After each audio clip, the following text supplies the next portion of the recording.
En 1405, l'empereur de Chine de la dynastie des Ming avait rassemblé la plus grande flotte jamais vue dans le monde. Composée de plus de 300 jonques, dont certaines étaient les plus grands bateaux en bois jamais construits, avec 28 000 hommes au total à leur bord, l'imposante flotte des étoiles devait réaliser 7 voyages épiques.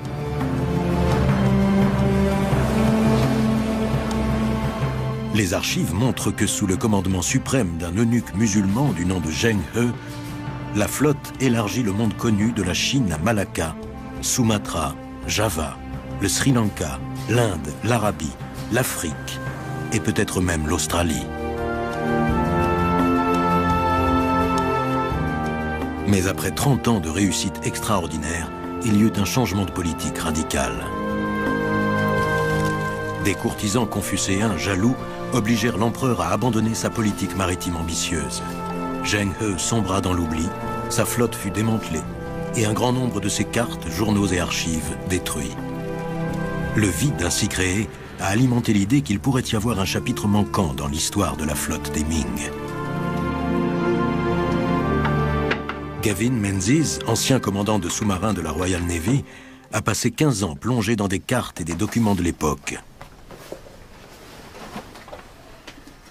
Il affirme désormais, selon une théorie très controversée par les universitaires, que lors de son 6e voyage, la flotte de Zheng He est allée bien au-delà des mers qui lui étaient familières et a traversé l'Atlantique. S'il ne se trompe pas, les Chinois pourraient avoir découvert les Amériques 70 ans avant Christophe Colomb.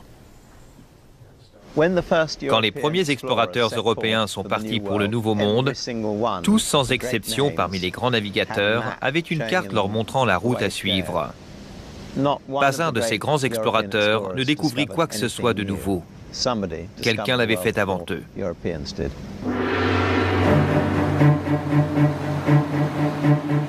Cette émission se propose d'examiner comment les Chinois pourraient avoir traversé l'océan Indien, passé le Cap et poursuivi leur route dans l'Atlantique Sud. Ensuite, avec la contribution de 220 spécialistes, dont 30 Chinois, nous mettrons à l'épreuve la théorie de Gavin Menzies, selon laquelle les Chinois auraient découvert l'Amérique avant Colomb.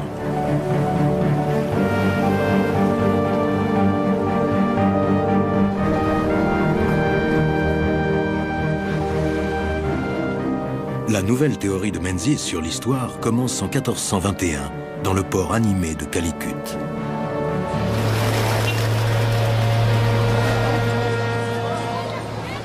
Nous savons qu'après avoir déjà parcouru 10 000 km, la grande flotte chinoise était à l'ancre ici, parce que Ma Wan, le chroniqueur de l'expédition, nous a laissé des descriptions détaillées du commerce des épices en pleine expansion à Calicut. Les habitants de ces régions de montagne ont planté des jardins d'épices.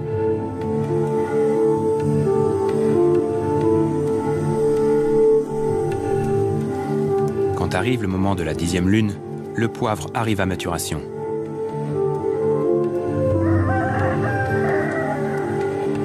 On le ramasse, on le met à sécher au soleil, puis on attend les étrangers qui vont l'acheter.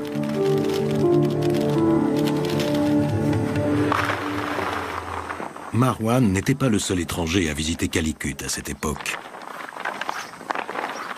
Dans ces régions, il cultive le gingembre, qui répond au nom de Beledi, ou Gebeli, ou Nelly dans leur langue. Niccolo da Conti, un marchand et aventurier italien qui a passé 5 années à vivre et voyager en Orient, décrit lui aussi l'animation du commerce des épices à Calicut.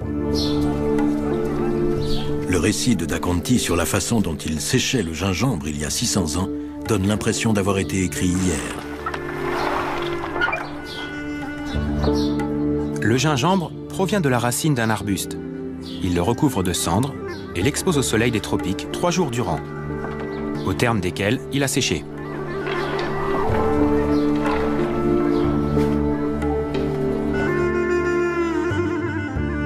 Le récit fait par da Conti du temps qu'il a passé dans le port indien de Calicut est important pour la théorie de Menzies. Menzies pense que non seulement da Conti a vu la flotte Ming, mais qu'il a rencontré l'amiral chinois.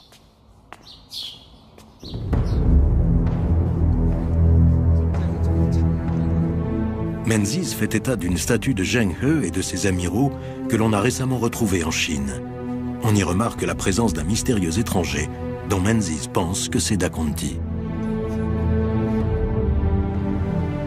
D'après Menzies, Niccolò da Conti a passé 3 ans à naviguer avec la flotte chinoise et a fini par rentrer en Chine avec elle. Da Conti y eut la possibilité de rassembler des cartes retraçant les épiques voyages de la flotte. Niccolò da Conti embarque avec la flotte chinoise à Calicut. Et en 1420, il traverse l'océan Indien d'une traite en passant par le cap de Bonne-Espérance.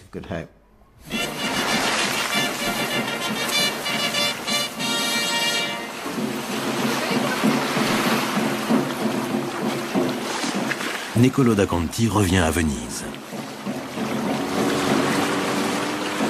À l'époque, Venise était auréolée de gloire et sûre de sa puissance. C'était la puissance maritime la plus importante de la Méditerranée.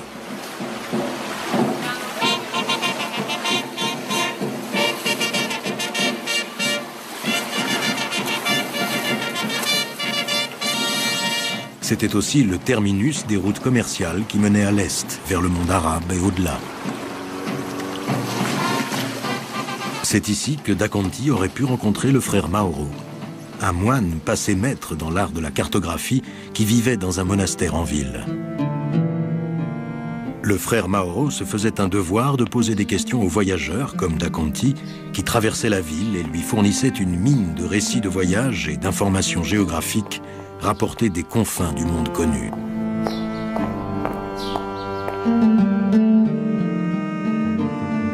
Le frère Mauro avait reçu commission du roi du Portugal de réaliser une carte du monde connu à l'époque. L'arrivée de Da Conti à Venise ne pouvait pas tomber mieux. Le frère Mauro dit qu'il tient ces informations d'un marchand de qualité. Et moi je dis que ce marchand, c'est Da Conti. La carte de frère Mauro se trouve toujours à Venise. Et c'est le professeur Falchetta qui en est responsable depuis 10 ans.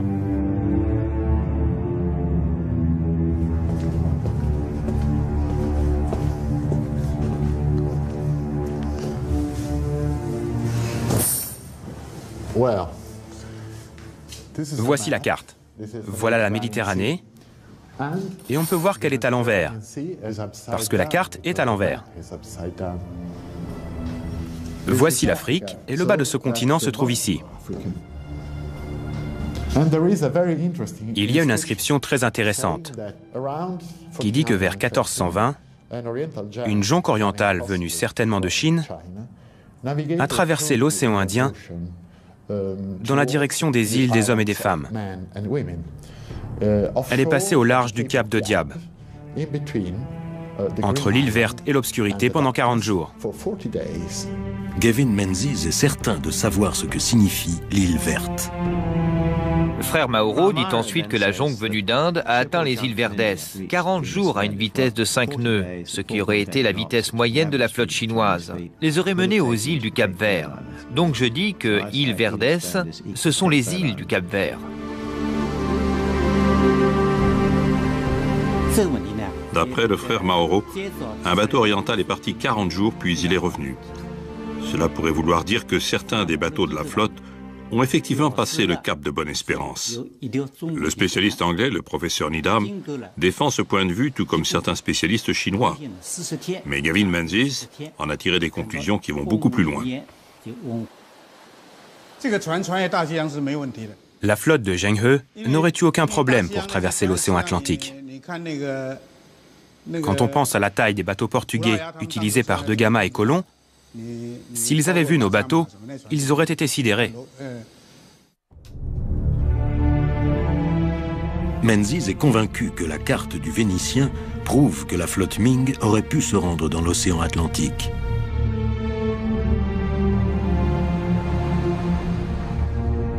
Quand on passe le cap de Bonne-Espérance, sur cette carte de l'amirauté, ces courants en bleu porteraient le bateau vers le nord, le long de la côte ouest de l'Afrique. Vous seriez alors poussé par les vents vers les terres, puis vous seriez porté par les courants, puis par un courant très fort vers l'ouest. Puis les alizés vous pousseraient de nouveau vers la côte, jusqu'à ce que vous arriviez au nord des îles du Cap-Vert, où les courants vous pousseraient vers le sud. En quittant les îles du Cap-Vert, vous seriez propulsé par une énorme masse d'eau plein ouest. Un navigateur aux abords de la côte africaine, se contentant de hisser les voiles, serait porté par les vents et les courants à travers l'Atlantique Nord et arriverait dans l'archipel des Caraïbes, entre la Guadeloupe et la Dominique. Des centaines et des centaines d'explorateurs sont arrivés ainsi dans les îles Caraïbes. Menzies essaye maintenant de retrouver leurs traces dans les Caraïbes françaises.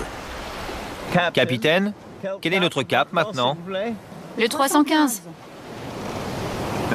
Donc nous naviguons au 315, en arrivant de l'Atlantique.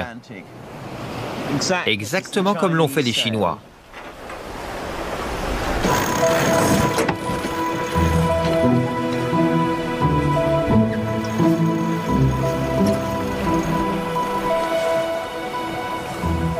Menzies pense que cette carte établie en 1424 marque un point de taille en faveur de sa théorie. On la connaît sous le nom de carte de Pizzigano et elle semble indiquer des îles de l'autre côté de l'Atlantique, 3/4 de siècle avant que Colomb y soit allé. Menzies croit que les Chinois auraient pu établir la carte de ces îles, dont il pense qu'il peut les identifier. La personne qui a établi la carte de Pizzigano a dessiné les Saintes telles qu'il les aurait vues du niveau de la mer, à peu près à cette heure de la journée. Sur la carte de Pizzigano, il a dessiné cette île rouge et il a dessiné 3 baies. Et c'est exactement ce que vous voyez. Voilà la première baie. La seconde avec la grande montagne à l'arrière-plan. Et la 3e baie ici. On n'aurait pas pu mieux faire. Nous sommes maintenant exactement dans le chenal, en face du milieu des 3 baies.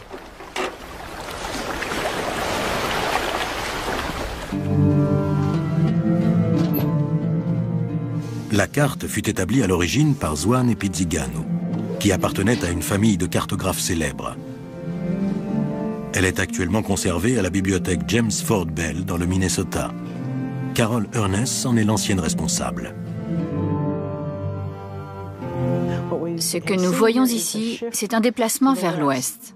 Cela représente un changement par rapport au monde clos de la Méditerranée. L'océan ouvrait comme une autoroute vers l'ouest. Et nous voyons pour la première fois une île de l'archipel des Antilles et quelques autres de ces îles. Nous sommes en 1424, il y a très longtemps. Il y a des gens qui pensent que ces îles sont légendaires et ont de très bonnes raisons pour le croire. Cependant, je pense que ces îles sont réelles. Alors, Gavin a une nouvelle théorie à ce sujet, comme vous le savez. Il a travaillé à partir des noms et travaillé à partir de la forme de l'île. Et je pense qu'il a de bons arguments. Menzies a étudié les mots qui figurent sur cette carte ancienne. 2 d'entre eux, Con et Imana, semblent indiquer la présence d'un volcan et une éruption.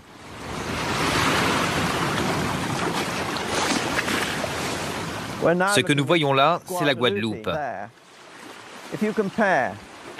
Si vous comparez la carte de Pizzigano avec ce qui existe aujourd'hui, en jaune, c'est ce qui se trouvait dessiné sur la carte de 1424, Con Imana, ce qui veut dire volcan en éruption ici.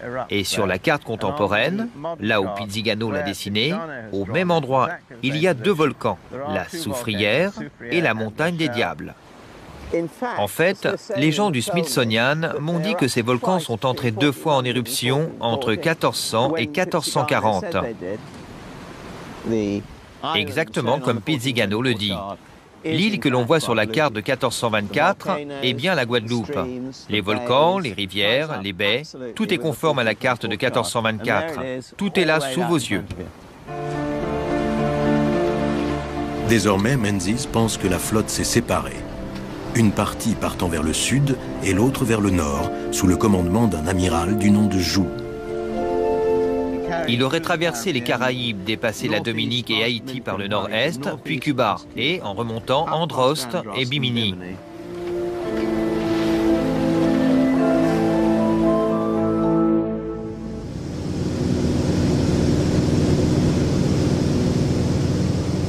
Dans le sillage de ce qu'il pense être la route suivie par l'amiral Zhu Wen, Menzies file vers le nord jusqu'à l'île de Bimini.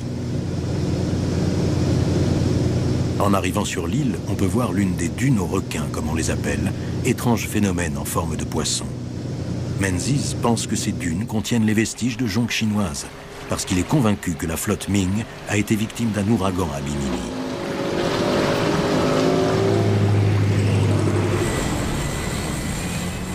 Nous aussi, nous avons été pris dans une tempête tropicale en approchant de la barrière corallienne. Il y a une tempête qui se prépare? Non, elle ne sera pas là avant demain.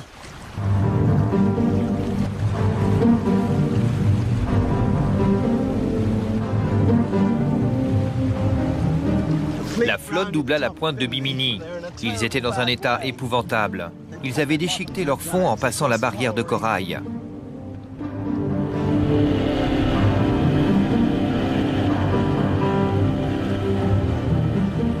Sept des grandes jonques étaient posées sur ce qui était alors un banc de sable. Elles furent recouvertes de ce sable et forment aujourd'hui les dites dunes requins. Elles font 150 mètres de long, la même longueur que les grandes jonques. Ce sont les tombes de ces bateaux. La flotte chinoise fut emportée par l'ouragan et échoua là où nous sommes actuellement. La flotte de Zheng He se retrouvait en morceaux. Il lui fallait réparer ses bateaux. Avec les bateaux intacts qui lui restaient, il lui fallait évacuer ses hommes. Voilà le genre de temps auquel il avait dû faire face toutes ces années auparavant. Le pauvre diable.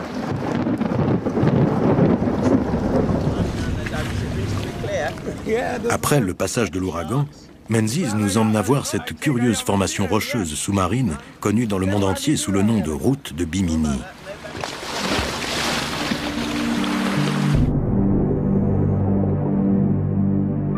Menzies pense que c'est une cale construite par les Chinois pour remettre leurs navires à flot et réparer les dégâts causés par l'ouragan.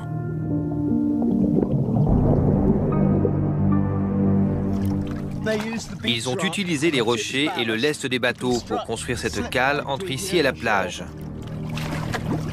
Pour les derniers mètres, ils ont manqué de rochers. Ils se sont donc servis des pierres utilisées dans la coque des bateaux.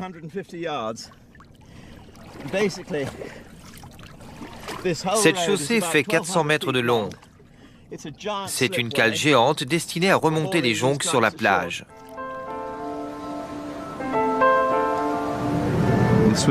On pourrait descendre sous l'eau et on verrait la rangée de pierres qui va jusqu'à la plage.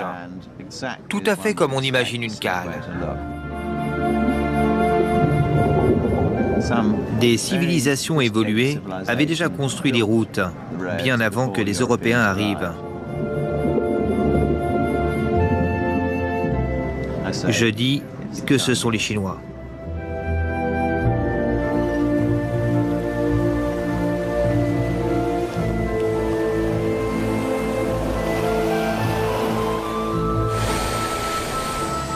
Prête à reprendre la mer une fois de plus, d'après Menzies, la flotte allait lever l'ancre.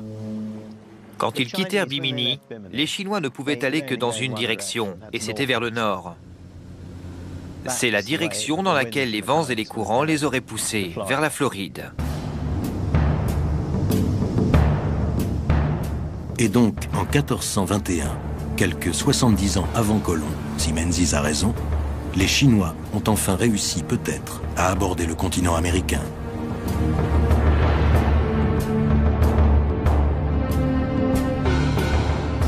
Il cite comme preuve une communication publiée par 11 généticiens, dont fait partie Gabriel Novix. D'après leurs recherches, l'ADN des Indiens d'Amérique est plus proche de celui des Chinois que de celui des Européens ou des Africains. Et cette combinaison génétique aurait pu se produire il y a 10 à 12 000 ans, quand des hommes ont émigré en passant par le détroit de Bering, ce qui n'est pas bien ancien en termes d'ADN. Voilà le résultat des travaux de recherche du professeur Novik. Les similarités qui existent entre les Chinois et les Indiens d'Amérique suggèrent qu'il y a eu récemment un apport génétique d'Asie. Dans tous les endroits où Novik a trouvé de l'ADN chinois, les explorateurs européens avaient déjà trouvé des Chinois. Giovanni di Verrazzano, le premier Européen à atteindre ce qui est devenu aujourd'hui New York, dit qu'il y a rencontré des Chinois. C'est aussi simple que ça. À certains égards, il ressemble au peuple de l'Orient, et particulièrement à ceux que l'on trouve dans les régions les plus excentrées de Chine. Partout où le professeur Novick dit que les peuples indiens d'Amérique ont un ADN semblable à celui des Chinois, je dis dans mon livre que dans tous ces endroits, des Chinois se sont installés. Dans 100% des endroits, nous trouvons ces résultats concernant l'ADN. C'est intriguant.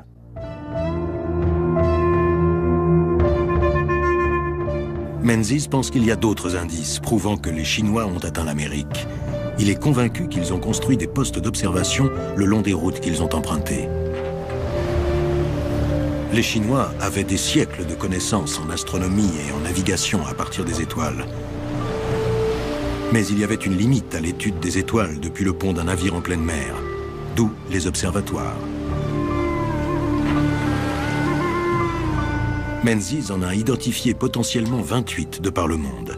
Il pense que la tour de Newport sur Rhode Island en était un. Vous pouvez voir par ces deux fenêtres à la fois? Oui. Laissez-moi faire une photo. Vous pouvez me tenir ça devant? La date exacte de construction de la tour et son objectif sont sujets à controverse.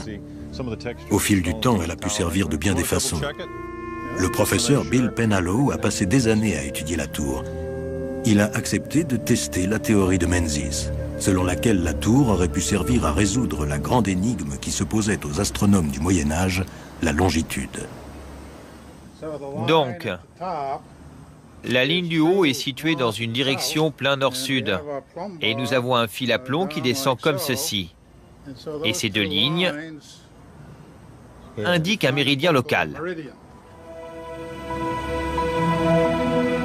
Menzies défend l'idée que si un observateur à Beijing et un autre posté ici dans la tour devaient préciser quelle étoile se trouve directement au-dessus d'eux à un moment donné, ils pourraient déterminer à quelle distance ils se trouvent l'un de l'autre et calculer ainsi la longitude.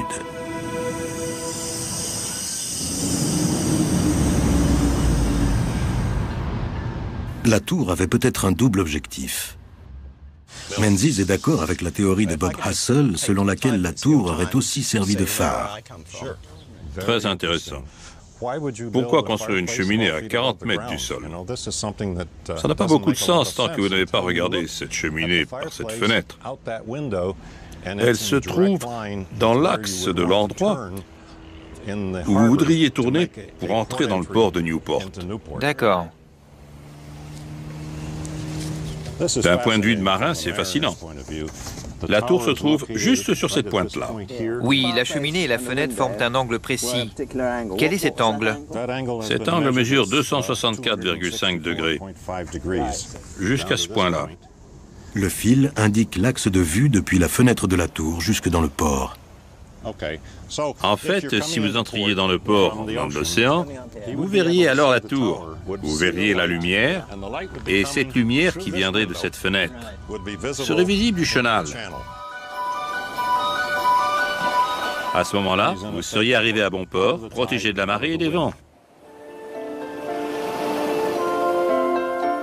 Bien que cette émission se concentre sur la question de savoir si les Chinois ont découvert l'Amérique, Menzies pense que la flotte des Ming s'est aussi rendue en Amérique du Sud, en Australie, en Nouvelle-Zélande, en Arctique et en Antarctique. C'est pourquoi il pense que l'affirmation faite dans un document que la flotte s'est rendue dans 3000 pays est parfaitement vraie. Le document des Ming mentionne un nombre effarant de 3000 pays visités.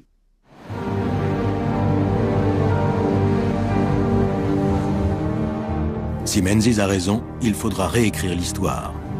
Et la flotte puissante des Ming supplantera Christophe Colomb dans l'ère des grandes découvertes.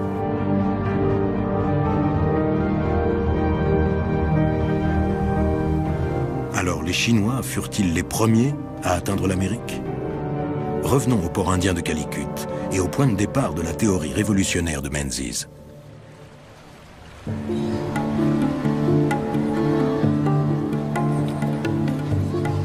Il n'y a pas de doute que Da Conti est allé à Calicut. La description très vivante qu'il fait des ports animés de Malabar et les détails très précis qu'il donne sur le commerce du poivre et du gingembre en sont une preuve suffisante. Da Conti fournit aussi une description très évocatrice de ce qui pouvait bien être des bateaux chinois. Ils construisent des bateaux beaucoup plus grands que les nôtres, avec 4 voiles et autant de mâts. La partie basse comporte une triple rangée de planches pour résister à la force des tempêtes. Certains des bateaux sont construits avec des compartiments étanches, de manière à ce que si l'un cède, le bateau puisse quand même accomplir le voyage. Le compte-rendu que fait Da Conti de ses voyages est un élément important du livre de Menzies. Niccolò da Conti a rencontré la flotte chinoise à Calicut, sur la côte de Malabar, en Inde. Il a voyagé avec eux jusqu'en Australie, en passant par l'Afrique, pour finir en Chine. Il en a fait le récit à son retour à Venise. Niccolò da Conti pourrait-il donc être la source de ces secrets chinois? A-t-il effectivement rencontré la flotte? Que dit son récit? Nous avons ses écrits, et il n'y a rien de mentionné dedans, absolument rien. Il parle de l'Inde, de la Chine, mais il ne parle jamais de flotte chinoise, ni de navigateurs chinois, ou quoi que ce soit de ce genre. Absolument jamais. Piero Falchetta est un spécialiste très critique vis-à-vis de la théorie de Gavin Menzies. Que répond celui-ci à ces critiques? Menzies a accepté de venir rencontrer les producteurs de cette émission et de passer en revue un certain nombre de points avec eux. Nous avons commencé par lui poser des questions sur les preuves indiquant que Da Conti aurait effectivement rencontré la flotte chinoise et navigué avec elle. Eh bien, voici la photo d'une statue qu'on a retrouvée dans la province chinoise de Fujian. Elle a été retrouvée par des ouvriers qui travaillaient à l'extension de la piste de l'aéroport à Fujian. Ce qui est intéressant à propos de cette statue, c'est que l'homme a un nez en poire et de très grandes oreilles. C'est très clair qu'il n'est pas chinois. Ce n'est pas un oriental. Pour les Chinois, il a une allure d'Européen. Il est donc possible de défendre l'idée que c'est Niccolò da Conti. C'est possible, mais est-ce certain? Non, pas du tout. Ce que je dis, c'est qu'on peut défendre l'idée qu'il est arrivé à Calicut quand la flotte chinoise y passait. D'accord, mais pourquoi alors ne dit-il pas de façon précise qu'il a vu la grande flotte? Je suis d'accord avec vous que c'est l'un des maillons les plus faibles de mon histoire. Y a-t-il des preuves qu'il est embarqué à bord d'un bateau de la flotte des Ming? Da Conti? Pas que je sache. La scène revient à Venise. Bien que Niccolò da Conti ne mentionne pas expressément une flotte chinoise, Menzies pense que celui-ci a fait le tour du monde à bord de leur bateau avant de revenir dans sa ville d'origine, transportant avec lui les cartes et les secrets de la flotte chinoise. Da Conti aurait pu alors communiquer ces informations à frère Mauro, le cartographe, qui les aurait utilisées pour réaliser sa grande carte du monde qui se trouve désormais à la bibliothèque de Venise. Menzies pense que cette carte contient un indice important. Elle montre un bateau oriental qui passe un grand cap et s'engage dans des mers inconnues. Le docteur Piero Falchetta cite une note faite par le cartographe. Ils ne trouvèrent rien d'autre que l'eau et le ciel au cours des 3000 km qu'ils parcoururent. Cette expédition n'a rencontré aucune terre. C'est très clair, grâce à ce témoignage, qui est la carte de frère Moreau. Nous ne pouvons donc pas dire qu'une flotte est allée en Amérique sur la foi de cette description. La carte ne représente qu'un seul bateau. Je pense que les mots décrivaient un bateau ou une jonque venue d'Inde. Il n'a pas écrit que c'était un bateau indien. Il aurait pu partir d'Inde. Tout à fait, c'est ce qu'il a affirmé. Mais il ne s'agit que d'un seul bateau et non d'une grande flotte. C'est un fait, et je l'accepte. Ce n'est pas une flotte. Dans la carte de frère Moreau, rien ne nous permet de supposer que la flotte ait navigué dans l'océan Indien. Il parle d'un bateau qui était une jonque. Il n'est rien dit d'explicite sur une flotte qui aurait navigué dans ces eaux. Mais d'après la théorie de Menzies, la flotte est entrée dans l'Atlantique, a longé la côte africaine et a suivi ensuite les mêmes vents qui menèrent Colomb aux Caraïbes.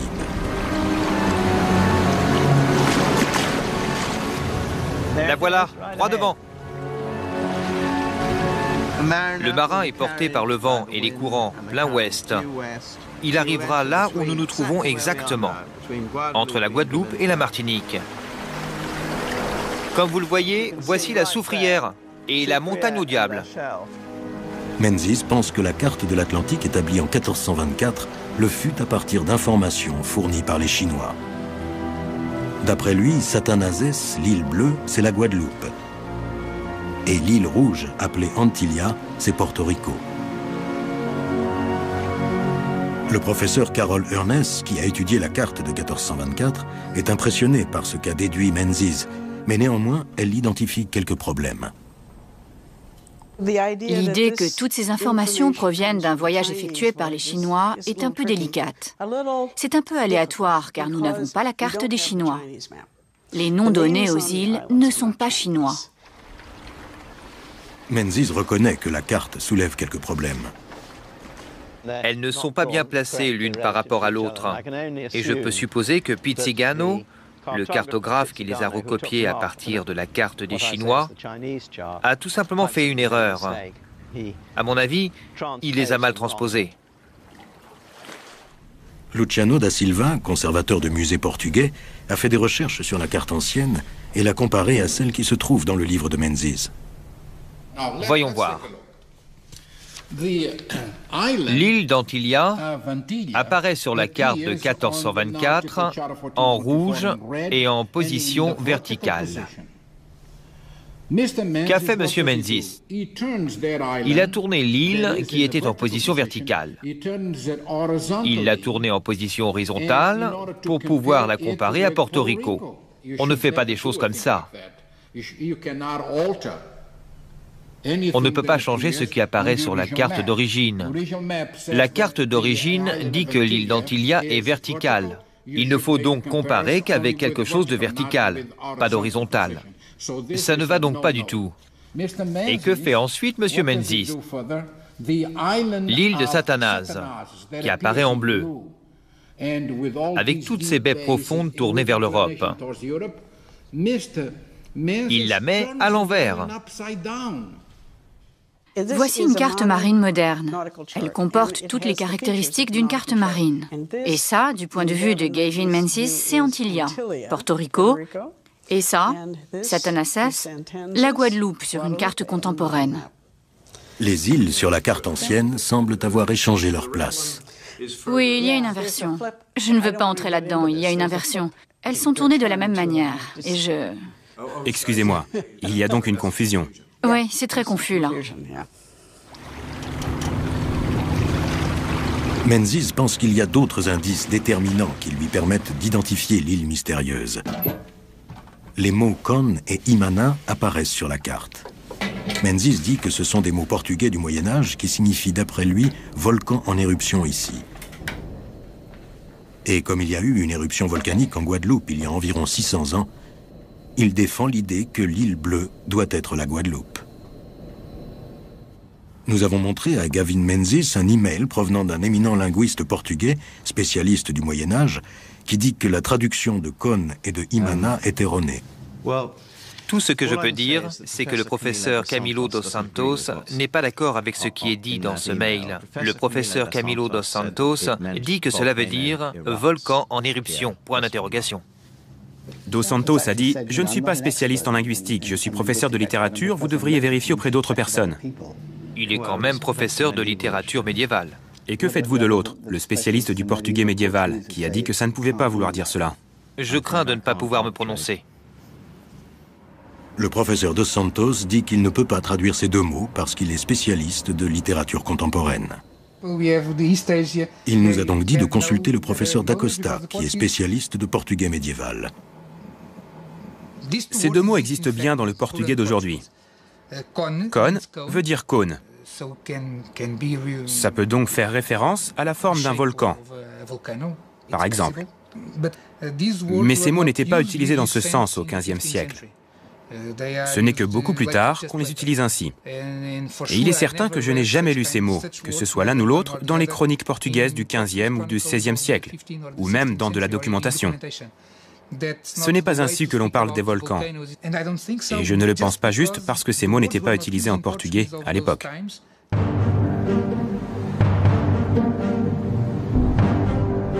Si la flotte avait été jusqu'en Guadeloupe, le vent et la marée l'auraient poussée plus loin vers le nord. Menzies pense que lorsque la flotte s'est approchée de Bimini, elle a essuyé un ouragan et que plusieurs jonques ont été naufragés sur cette île. Pour réparer les bateaux, Menzies pense que les Chinois ont construit une cale en pierre qu'il identifie comme étant ce curieux phénomène sous-marin connu sous le nom de route de Bimini.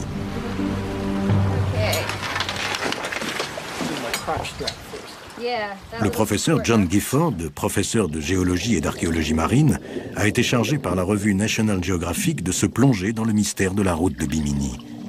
D'après l'une des théories, ces blocs de pierre de forme symétrique sont les vestiges d'une cité engloutie. L'Atlantide, peut-être. Je dois avouer que la première fois que j'ai plongé ici dans les années 70, je me suis dit que ça avait l'air vraiment artificiel.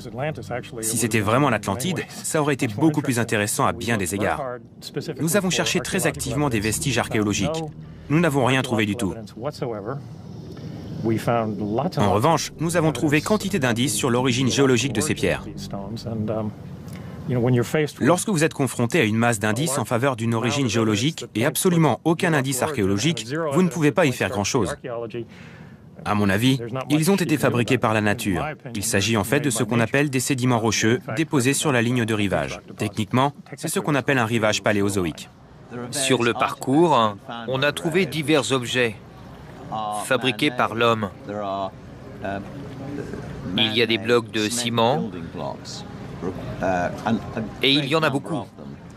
Moi, je dis qu'ils servaient à maintenir le lest des jonques en place. Ils sont exactement de la bonne taille pour ça. Ils correspondent aux mesures chinoises. Ils sont assemblés grâce à des rainures et des languettes, et ils s'emboîtent. Personne ne peut dire qu'ils sont naturels. Ils ne sont plus là. Et on ne peut pas étudier des blocs de pierre qui sont peut-être venus de Chine, mais qui n'existent plus.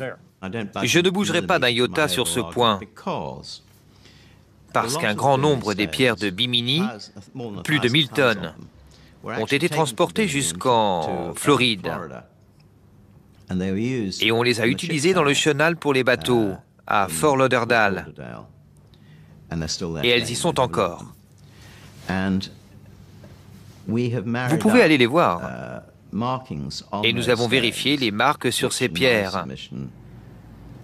Et elles signifient qu'elles ont été laissées par les bateaux chinois. Des spécialistes chinois ont-ils authentifié ces marques et montré qu'elles datent de l'ère des Ming, ou bien que ce sont des pierres chinoises? Non. Un tailleur de pierre est en train d'étudier de quoi elles sont faites. Je suis d'accord que je n'ai l'avis d'aucun spécialiste chinois sur le fait que ces marques soient chinoises ou pas.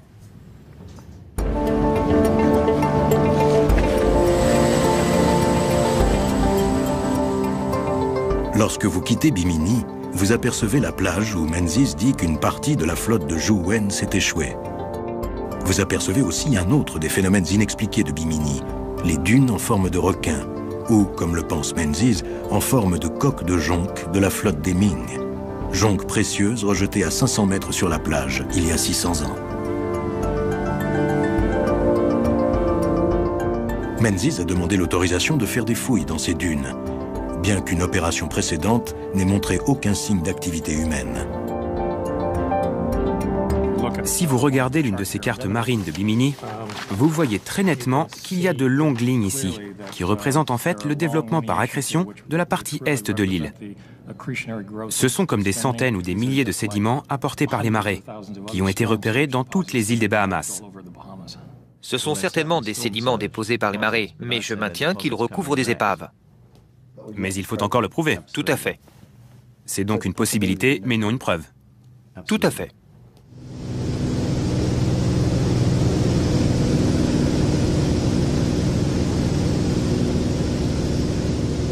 Alors que Menzies approche du continent américain, il sait qu'il lui suffit d'une preuve pour confondre ses détracteurs. Nous revenons à Newport, Rhode Island, et à la controverse concernant la tour. Menzies pense que les Chinois l'ont construite pour répondre à un double objectif, moitié phare, moitié observatoire. Il pense que les Chinois utilisaient la tour pour étudier les mystères des étoiles et résoudre le problème vieux comme le monde de la longitude.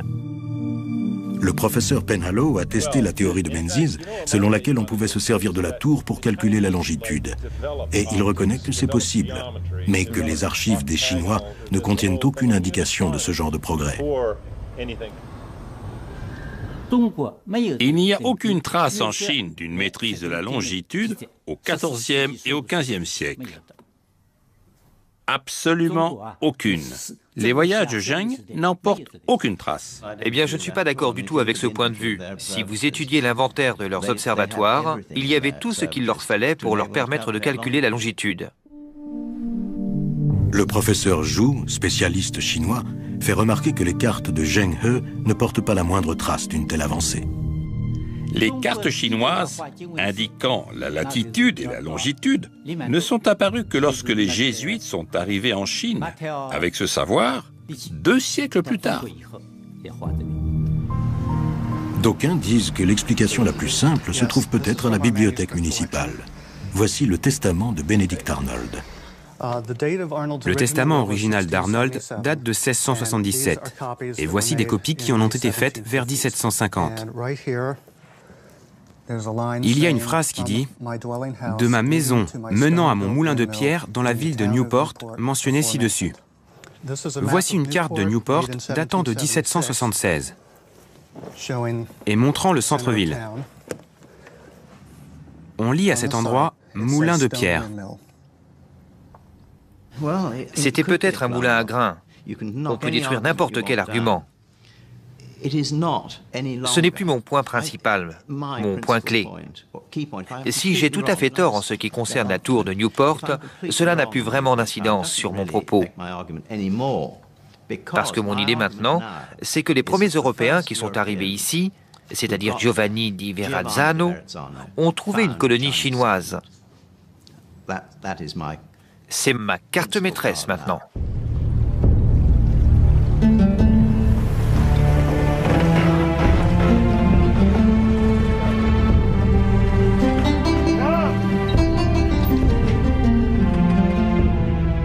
Giovanni di Verrazzano fait partie de ces nombreux explorateurs qui, d'après Menzies, ont rencontré des Chinois lorsqu'ils sont arrivés dans le Nouveau Monde.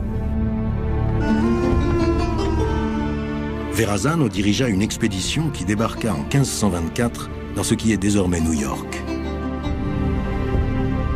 Il y rencontra un groupe d'Indiens d'Amérique dont la couleur de peau était plutôt rousse, un peu comme celle des Sarrasins, autrement dit des gens du Moyen-Orient. Kevin Menzies lit le passage intéressant. Voici donc ce qu'écrit Giovanni di Verrazzano au roi de France.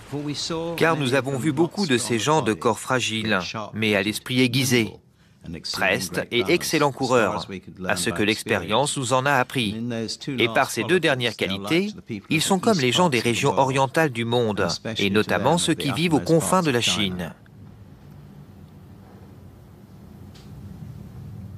Il ne dit pas qu'ils ont l'air de Chinois. Il dit qu'ils courent vite comme les gens de cette partie du monde. Mais il ne dit pas explicitement qu'ils sont Chinois.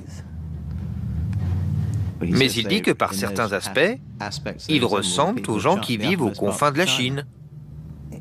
Dans la mesure où ils sont agiles et rapides. Menzies cite des exemples semblables de témoignages, y compris celui de Colomb. Christophe Colomb. Colomb, comme vous le savez, je pense que c'est un cas très intéressant parce que lorsqu'il est mort, il pensait qu'il était arrivé à Cathay, la Chine.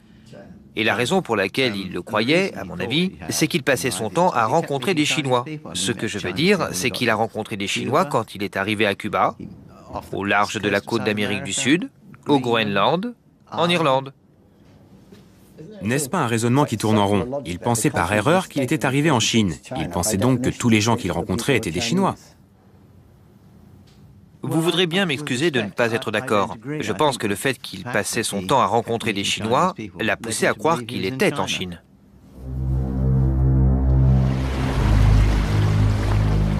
Menzies croit qu'il y a plus que les récits de Verrazzano et de Colomb pour prouver que les Chinois sont arrivés les premiers. Et il affirme que la science de l'ADN va dans son sens. Les Indiens d'Amérique ont effectivement des gènes asiatiques. D'après Menzies, ces gènes asiatiques sont présents dans la population des Indiens d'Amérique parce que les marins chinois de Zheng He se sont mélangés ou mariés avec eux. La science de l'ADN est incapable de dire précisément quand ces caractéristiques ont été acquises, mais Menzies affirme que les témoignages de l'époque permettent de dater l'ADN. Ce qui est intéressant, c'est que tous ces gens que je vais mentionner maintenant ont acquis, il y a très peu de temps, des gènes asiatiques. Qu'est-ce que cela signifie? Personne ne le sait avec précision. Qu'est-ce qui est récent? C'est la question à 1 million. Les populations du Groenland, celles des Aléoutiennes, les peuples de la péninsule du Yucatan, les Incas. Bon, si vous étudiez certaines de ces populations, leur ADN, leur patrimoine génétique à tous ces peuples, aux Aléoutiennes, au Groenland, dans la péninsule du Yucatan et au Pérou, tous ces gens ont des gènes tellement proches de ceux des Chinois que vous pourriez dire qu'ils sont chinois. Je suis d'accord qu'on ne peut pas le faire remonter à 20 générations, 30, ou peu importe. Mais je peux vous montrer que partout où la flotte s'est arrêtée, les gens aujourd'hui présentent des gènes chinois, ou japonais, ou mongols. On ne peut pas prouver à l'heure actuelle que je me trompe. Quand on aura trouvé le moyen de dater l'ADN, on pourra peut-être le faire. Mais pour le moment, personne ne peut le dater. D'après Menzies, la flotte des Ming ne s'en est pas tenue à la découverte de l'Amérique. Il dit que les Chinois furent aussi les premiers à faire le tour du monde. Menzies cite un document qui affirme en effet que la flotte chinoise se rendit dans pas moins de 3000 pays dans le monde.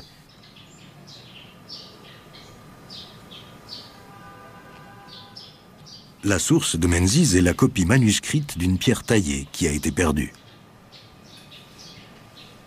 Monsieur Wu est calligraphe et il a copié de nombreuses fois les mots de l'inscription perdue. La flotte est partie de Taichung et s'est rendue au Vietnam, au Cambodge, en Thaïlande, à Calicut, à Hormuz et bien d'autres. En tout, il est écrit 3000 pays.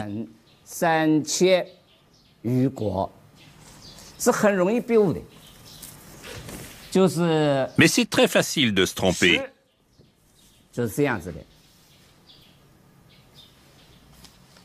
Voici comment vous écrivez 10. Et le caractère qui correspond à 1000 a un petit trait en plus en haut. Les deux caractères se ressemblent. C'est donc facile de les confondre.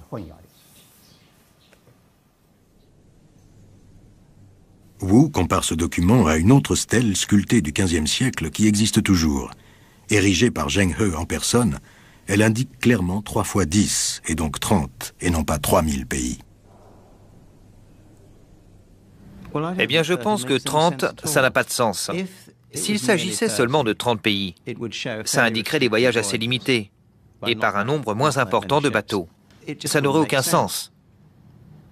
Parce qu'il est évident, d'après leur histoire, qu'il s'agit de plus de 30 pays. L'inscription sur la stèle est-elle erronée? En fait, je n'en sais pas assez sur ces stèles. Je préfère m'abstenir de tout commentaire. La découverte d'une stèle funéraire a mis en évidence d'autres faits. Dans son livre, Menzies déclare que c'est l'eunuque Zhu Wen qui fut l'amiral responsable de l'exploration de la côte est de l'Amérique du Nord. Menzies dit que Zhu Wen est allé en Amérique. En fait, Zhu Wen était un officier originaire de Taichung et nous disposons de sa pierre tombale.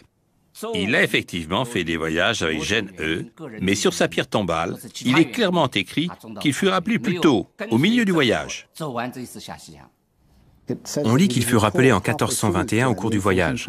La source vient de M. Wu, qui a découvert cette pierre tombale et est désormais conservateur du musée. Il est soutenu par 3 autres spécialistes qui ne sont pas opposés par ailleurs à votre thèse principale. Bon, d'accord, j'admets ce qu'ils disent. Mais si Zhu Wen n'était pas en train de naviguer le long de la côte américaine vers le Groenland et l'Arctique, qui était-ce alors? Son second? Savons-nous qui c'était? Non. Mais quelqu'un en était responsable. Les flottes ne se baladent pas sur les mers par la magie du Saint-Esprit. Ça ne vous dérange pas que ce ne soit pas Zhu Wen? Pas vraiment. De nombreux spécialistes chinois qui veulent rester ouverts à la théorie de Menzies n'en sont pas moins quelque peu sceptiques. Où est allée la flotte? Les archives chinoises ne mentionnent pas qu'elle ait dépassé le cap de Bonne-Espérance. Je ne peux donc pas l'affirmer. La flotte de Zheng He était effectivement très supérieure à celle de Colomb ou de Magellan, mais nous ignorions l'existence de l'Amérique. Nous ne savions même pas que la Terre était ronde. Les spécialistes chinois ne se sont pas penchés sur la question. Ils se sont contentés de l'erreur de traduction et se sont dit « Oh, tout ça est bien trop compliqué. Vous savez bien que nous ne pouvons pas accéder aux archives, qu'il n'y a pas d'archives d'ailleurs. Tout cela est donc tout à fait absurde. » Nous avons 3 témoignages de l'époque, 2 stèles de pierre et les cartes. Je ne suis pas d'accord avec la théorie que tous les documents ont été brûlés. Évidemment, nous avons perdu les carnets de bord, mais les grandes lignes sont très claires. Ce que j'ai fait, c'est frapper un grand coup en secouant la Chine. Ils savent donc très bien qu'ils ne peuvent plus dire que c'est n'importe quoi. C'est peut-être erroné dans le détail, mais l'idée générale du livre est tout à fait juste. Pour développer une nouvelle théorie, il faut avoir de quoi l'étayer. Les éléments de preuve peuvent être des archives historiques ou bien des découvertes archéologiques. Mais si vous n'avez ni l'un ni l'autre, vous ne pouvez pas dire que votre théorie tienne la route.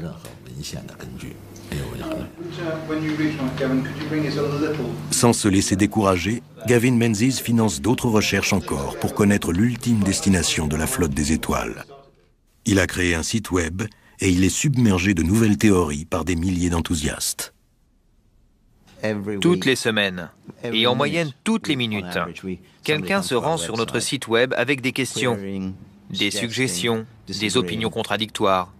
Nous avons reçu 36 000 courriers électroniques. Nous fournissons de nouvelles preuves. Menzies affirme que les Chinois ont passé le cap de Bonne-Espérance en août 1421. Il se trompe complètement. Il n'y a pas l'ombre d'une preuve. C'est de la pure invention.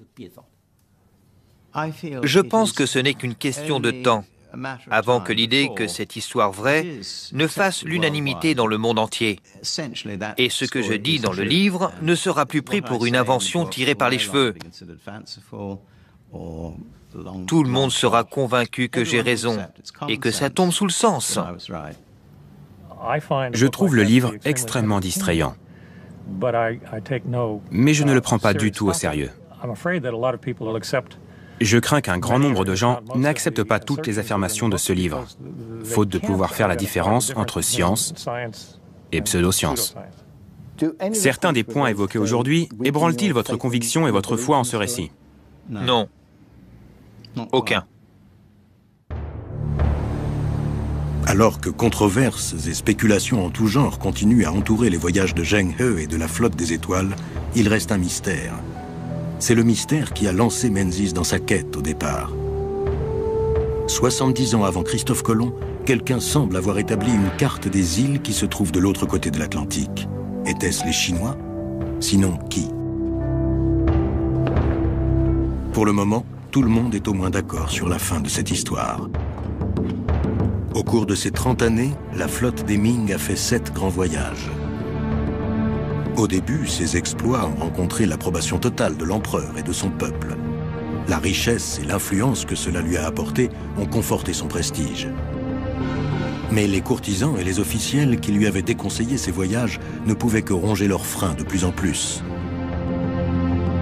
La liste des tribus fut reçue par le chef du protocole, qui la lut à haute voix à l'empereur. De la nacre, des cornes de rhinocéros, de l'ivoire, un extraordinaire encens venu du sud, des milliers d'herbes, des dattes de mer, de l'encens d'Oman.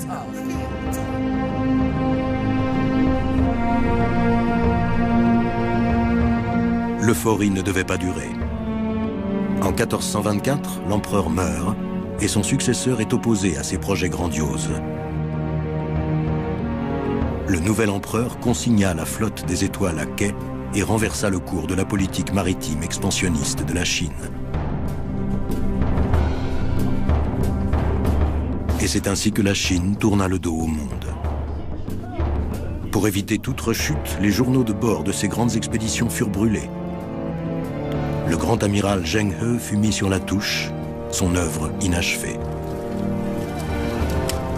Que lui ou sa flotte ait vu ou non l'océan Atlantique et le monde caché qui se trouvait au-delà, ses exploits suffisent à éclipser ceux de bien d'autres explorateurs. Quant à la Chine, elle abandonna la mer et se replia sur elle-même pendant 500 ans.